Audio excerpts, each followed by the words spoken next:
한 주간 가장 주목받은 과학 소식을 되돌아보는 사이언스 핫파이브 시간입니다. 이번 주에는 어떤 이야기가 시청자들의 주목을 받았는지 양회영 기자와 함께 이야기 나눠보겠습니다. 어서 오세요. 안녕하세요. 네, 5위부터 알아볼까요? 네, 이 과장을 조금 보태서 카카오톡을 써본 사람이라면 모두가 단 한 번쯤은 생각해보고 기대했던 기능이죠. 바로 이 단체 채팅방에 조용히 나가기. 네. 이 기능이 드디어 카카오톡에 추가됐다는 네. 소식입니다. 네. 뭐 직장에서든 학교에서든 모임이 생기면 이 단체 카톡방, 이른바 단톡방이 생기기 마련이에요. 네. 뭐 각종 자료를 전달하고 뭐 공지사항을 이제 한꺼번에 올릴 수 있는 등 이점이 굉장히 사실 있는데 하지만 원하지 않는 단체 채팅방에 초대를 될 수도 있고요. 또 뭐 이직을 하거나 또 프로젝트가 끝이 나서 단톡방의 활동이 끝났는데도 불구하고 언제 나갈지 타이밍을 잡지 못해서 어떻게 하지 하고 네. 남겨놓은 단톡방들 다들 많이들 있으실 겁니다. 네.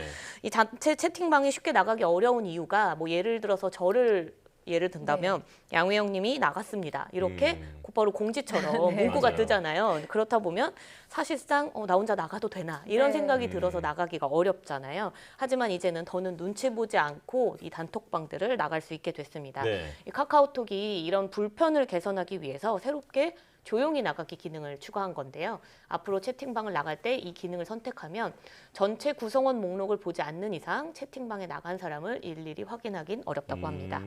이 새 기능을 이용을 하려면 일단 카카오톡을 최신 버전으로 업데이트를 해야 하는데요. 카카오톡 상단에 톱니바퀴 모양의 설정 버튼을 누르고 이 카카오톡 실험실 항목이 있습니다. 이 실험실 항목에 들어가 보면 채팅방 조용히 나가기 기능이 있는데 이거를 활성화시키면 사용할 수 있다고 합니다. 그렇군요. 저도 나가기 민망해서 놔둔 단톡방이 수십 개는 되는데 이제는 좀 정리할 수 있을 것 같습니다. 자, 4위 소식이죠? 네, 이 챗 GTP에 이어서 구글도 사람처럼 묻고 답하는 인공지능 챗봇 바드를 선보였다고 합니다. 이 180여 개 나라에서 서비스를 우선 공개를 했는데 네. 챗 GPT를 겨냥한 만큼 최신 언어 모델인 팜2를 탑재해서 기능을 많이 업그레이드 시켰다고 합니다. 이 팜2는요, 5,300억 개의 매개 변수를 바탕으로 과학이랑 수학에서도 추론 기능을 가지고 있고요. 또 코딩 작업도 할 수 있는 등 이 성능이 그만큼 좋아졌다고 합니다. 예. 또 바드는 질문과 답변 과정에서 시각 요소를 추가할 수 있다고 하는데요. 이게 뭐냐면 구글 렌즈를 장착하고 있기 때문에 사진을 질문에 넣으면 분석을 해준다거나 혹은 질문에 대한 답변으로 관련 이미지를 제시할 수도 있다고 합니다. 네. 또 현재 사용 중인 챗 GPT는 2021년까지의 자료만 분석한 내용으로 답변을 하고 있지만 이 구글의 바드 같은 경우에는 실시간으로 학습해서 답변을 한다는 차이점도 있습니다. 그런데 이 무엇보다 큰 차이점은 사실 한국어 서비스가 가능하다는 겁니다. 예. 챗 GPT도 물론 한글로 써보신 분들이 있으실 예. 텐데 챗 GPT는 영어 답변을 단순히 번역해서 보여주는 수준이거든요. 하지만 구글의 바드는 영어와 함께 이 한국어와 일본어 서비스 이 3개 국어를 우선 첫 지원을 하고 있습니다. 네. 이 순다르 피차이 이 구글 최고 경영자는요, 이 한국어와 일본어는 기존에 있는 이 영어 체계와는 매우 다르기 때문에 새로운 것을 시도하는데 매우 큰 도움이 됐다 이렇게 이야기를 하면서 기술적인 측면에서도 이 한국과 일본이 최첨단 시장을 가지고 있기 때문에 이 시장의 진출을 확대시켰다는 것이 큰 가치가 있다라고 설명을 했습니다. 구글은 앞으로 40개 언어로도 이번 서비스를 확대할 예정이라고 하고요. 이 바드가 결합된 검색 엔진도 몇 주 안에 시범 운영을 시작한다고 밝혔습니다. 네. 자, 그런데 이런 인공지능 챗봇이 매번 정확한 답을 내놓는 것은 아니잖아요. 저도 그 대학원 졸업 시험 준비하면서 써봤는데 네. 아예 없는 답을 만들어내기도 하더라고요. 네, 맞습니다. 이 챗 GPT나 바드를 사용해 보신 분들이라면 이 정말 사람처럼 답변이 정말 술술 나온다 맞아요. 이렇게 느끼실 텐데 앵커께서 말씀하신 대로 정확하지 않는 답도 너무 자연스럽게 말하다 보니까 간혹 이제 오해의 소지가 생길 수 있거든요. 그래서 우리 정부가 이 중앙행정기관과 지방자치단체에 챗 GPT를 만약에 활용을 할 경우에는 답변에 대한 사실 여부를 반드시 확인해라 이렇게 강조를 했습니다. 네. 이 행정안전부는 생성형 인공지능의 한계가 이 거짓된 정보를 생성하거나 또 AI 학습에 이용되는 과정 안에서 개인정보 등의 중요 정보가 유출될 가능성이 있기 때문에 이 공무원들이 만약 챗 GPT를 통해서 질문을 입력할 때 개인정보가 누출되지 않도록 굉장히 주의를 해야 한다 이렇게 당부를 했고요. 또 챗 GPT가 내놓은 답변이 반드시 사실이 아닐 수 있는 만큼 사실 검증과 확인을 꼭 거쳐야 한다고 강조했습니다. 아, 네, 예. 최근 또 이러한 인공지능 발전으로 생활이 굉장히 편리해지고 있는데요. 그에 대한 제대로 된 규제도 중요하고 또 자체 점검도 굉장히 중요해 보이는 요즘입니다. 3위 소식도 알아볼 텐데 요즘 정말 낮에 한여름까지 굉장히 덥죠. 올여름 날씨 소식이 3위를 차지했다고요? 네, 그렇습니다. 이번 주 이 날씨학 개론에서 올여름 날씨 전망을 하면서 이 엘니뇨 발생 가능성에 대해서 이야기를 나눴잖아요. 네.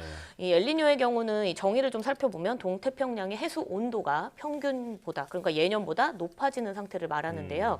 이 올해 이제 엘니뇨 발생 가능성에 대해서 이야기를 하기 전에 이 먼저 최근 몇 년간 우리 이제 지구촌 곳곳에서 일어난 기상 이변의 원인, 그러니까 3년 동안 이례적으로 길게 유지됐던 라니냐에 대한 이야기를 먼저 해야 합니다. 네. 이 라니냐는 이 엘니뇨와 반대로 동태평양의 해수 온도가 평균보다 낮아지는 현상을 이야기를 하는데요.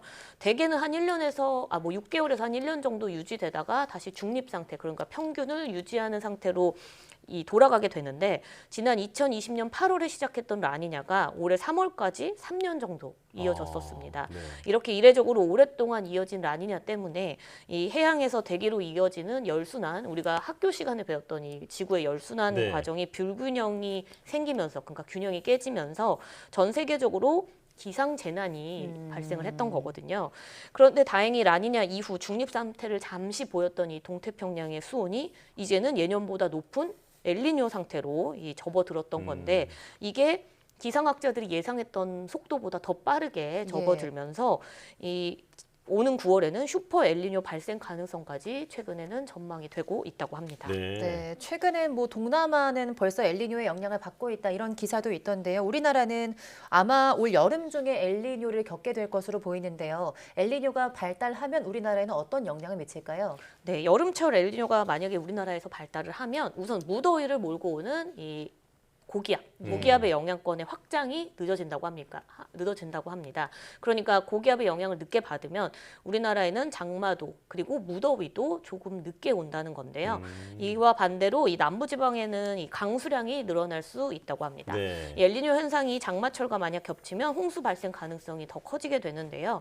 집중호우 또 홍수 같은 것들이 올 여름에 예보가 돼 있는 만큼 시설물 관리가 미리미리 되어야 합니다. 특히 남부지방의 폭우가 잦아질 수 있다고 예상이 됐잖아요. 그런데 지난해 태풍 흰남노가 이 아주 그러니까 피해를 입었던 네. 이 경북 포항이나 경주 같은 곳은 사실상 또 한 번 비가 오게 되면 더 큰 피해가 발생할 수 있기 때문에 그렇군요. 주의를 해야 하고요.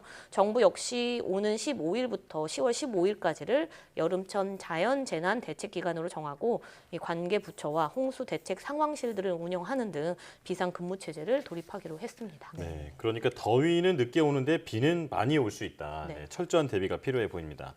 자, 그리고 후쿠시마 오염수 우리나라의 그 전문가 시찰단 파견과 관련된 소식이 큰 주목을 받고 있는데 이 내용이 이번에도 2위였군요. 네, 그렇습니다. 이 한일 정상회담을 계기로 양국이 후쿠시마 원전에 한국 전문가들로 구성된 시찰단을 파견하기로 합의를 했죠. 네. 이거는 이제 사실 일본이 이제 곧 후쿠시마 오염수 방류를 앞두고 있기 때문에 이 한국 국민들의 우려 그리고 불안 이런 것들을 좀 해소하기 위해서 이루어졌다 이렇게 볼 수 있는데요. 일본은 그동안 이 국제 원자력 기구 IAEA의 검증단 이외에는 사실상 해외 외부 검증을 거부해 왔었는데 네. 그래서 이번에 이제 국내 그 한국 전문가들의 시찰단을 파견하는 게 좀 이례적이다 이렇게 평가를 받고 있습니다.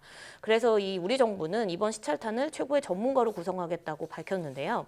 인원은 한 20명 안팎 정도로 보고 있고요. 또 후쿠시마 원전에 대한 안전성 검토를 그동안 해왔던 전문가들을 위주로 구성을 하겠다고 밝혔고 최종 명단은 다음 주쯤에 확정이 될 것이라고 이야기했습니다. 또 이번 시찰단이 해양 방류 과정 전반의 안전성을 검토하기 위한 것이다라고 이제 우리나라 정부는 정의를 내리면서 네. 오염수 정화와 또 방류 시설 전반의 운영 현황, 또 방사능 물질 분석 역량 등을 직접 우리 눈으로 확인하고 또 우리의 과학적 기술적 분석에 필요한 정보들을 일본 정부나 도쿄 전력에 이 요청을 하거나 파악을 해보겠다 이런 계획을 가지고 있습니다. 네. 네. 자, 그런데 문제는 우리나라와 일본 측의 입장이 다르다라는 거잖아요. 지금 우리 정부는 시찰단이 검증에 가까운 활동을 할 거라고 얘기를 했는데 일본이 바로 이에 대해서 선을 그었죠. 그렇습니다. 일본 정부는 우리나라 시찰단 활동을 후쿠시마 오염수에 대한 한국의 이해를 돕는 활동일 뿐이다. 그러니까 IAEA가 평가를 하는 것처럼 오염수에 대한 안전성을 직접 평가하거나 확인하는 것은 아니다라고 딱 잘라서 설명했습니다. 네. 그러니까 한국 시찰단이 후쿠시마 원전을 방문을 하더라도 이 별도의 조사 활동이 사실상 어려울 것이다. 이렇게 해석이 되는 거거든요. 결국 만약에 일본은 이 한국 시찰단을 이 객관적인 검증 활동을 할 수 있도록 풀어주는 것이 아니라 자신들의 주장을 설득하는데 대부분의 시간을 쓸 것이다. 이렇게 좀 보이고요. 네. 이 도쿄 전력의 안내에 따라서 만약 후쿠시마 원전 주변을 돌아다니고 또 설명을 듣는 정도라면 한국 시찰단 방문이 오히려 일본 오염수 방류에 대한 정당성을 제공하는 데 악용이 될 수 있다는 점에서도 실효성 의문 지적이 나오고 있습니다. 네. 이 한일 실무진 협상 과정에서 우리 한국 시찰단의 이 실질적인 조사 활동 범위들이 정해질 텐데 이것을 얼마나 보장받을 수 있을지가 관건으로 남아 있습니다. 네, 마지막으로 이제 이번 주 가장 주목받은 1위 소식을 알아봐야 할 텐데요. 코로나19 종식 일상 회복에 대한 내용이죠. 네, 그렇습니다. 이 중앙방역대책본부가 다음 달 1일, 그러니까 6월 1일부터는 이 코로나19 위기 경보 수준을 심각에서 경계로 낮추기로 했죠. 네. 3년 4개월 동안 이어졌던 이 방역 조치 대부분이 사라지면서 사실상 코로나19 종식이 됐다 이렇게 보고 있습니다. 네. 위기 경보 수준이 낮아지면 우선 코로나19 확진자의 7일 격리 의무가 5일 권고로 바뀌게 되고요. 이 아프면 쉴 권리는 축소되지 않아야 되는 사회적 분위기를 위해서 정부가 기업들에게 뭐 유급 휴가를 주거나 또 재택근무 등의 제도화를 통해서 좀 노력을 더 해달라 이렇게 당부도 했습니다. 네. 또 이 의원급 의료기관이나 약국에서 현재는 마스크를 의무 착용하게 되어 있는데 이 네. 부분이 해제가 되고요. 다만 병실에 있는 그러니까 입원 병실이 있는 병원급 이상의 의료기관 또 입소형 이제 감염 취약 시설에서는 마스크 착용 의무가 당분간은 유지된다고 합니다. 또 입국 후 3일차에 권고되던 PCR 검사도 종료가 되고요. 또 매일 발표하던 확진자 통계가 주 1회로 바뀌고 코로나19 대응 체계도 바뀌었는데 지금 현재 범정부 차원에서의 이 중앙재난안전대책본부가 이 복지부 장관이 지휘하는 중앙사고 수습본부 체계로 전환됩니다. 네, 이제 정말 좀 3년 넘게 이어지던 코로나19 관련 조치들이 대부분 해제가 되는 것 같은데요. 그렇다면 지금까지 좀 증상이 있으면 코로나19 검사비나 입원비가 지원이 됐는데 이건 또 어떻게 바뀌게 될까요? 네, 다행히도 이 정부가 코로나19 관련 의료 대응 또 국민들에 대한 이 생활비 지원과 같은 지원 부분들은 축소를 좀 천천히 하겠다 이렇게 밝혔습니다. 그래서 60세 이상의 이 고령자 그리고 또 의사의 소견이 필요해서 이 PCR 검사를 하는 경우는 여전히 무료로 진행을 할 수가 있게 되고요. 네. 진단 치료까지 원스톱으로 이제 진행이 가능했던 이 진료 기간 이 만여 곳도 그대로 유지하기로 했고 재택 치료자 상담도 현 체계를 유지하기로 했습니다. 또 9개 남은 임시 선별 진료소는 운영을 중단을 하지만 고위험군을 위한 선별 진료소는 계속 운영을 하고요. 또 입원 치료비나 생활 지원비, 유급 휴가비, 이 뭐 격리 지원과 같은 국민 부담에 줄여주는 지원금도 당분간은 유지하기로 했습니다. 그리고 이제 코로나19 치료제와 예방 접종 역시 당분간 비용을 정부가 부담하기로 했습니다. 방역 당국은 이 일상 전환을 추진하면서도 고위험군 또 감염 취약 집단의 보호에도 최우선을 두고 신경을 쓰겠다 이렇게 밝혔는데요. 네. 방역 조치가 완화되고 이후에 이제 사람들의 어떤 긴장이 풀리면서 일상 회복에서 또 대규모 재유행이 발생할 수도 있잖아요. 그렇죠. 그 경우에는 선제적인 방역 조치 재강화도 검토할 예정이라고 덧붙였습니다. 네. 이제야 진정한 포스트 코로나 시대가 됐다라고 볼 수 있을 텐데 지난달의 교훈을 토대로 더 나은 사회를 만들기 위한 고민을 함께할 때가 된 것 같습니다. 자, 양회영 기자와 함께했습니다. 고맙습니다.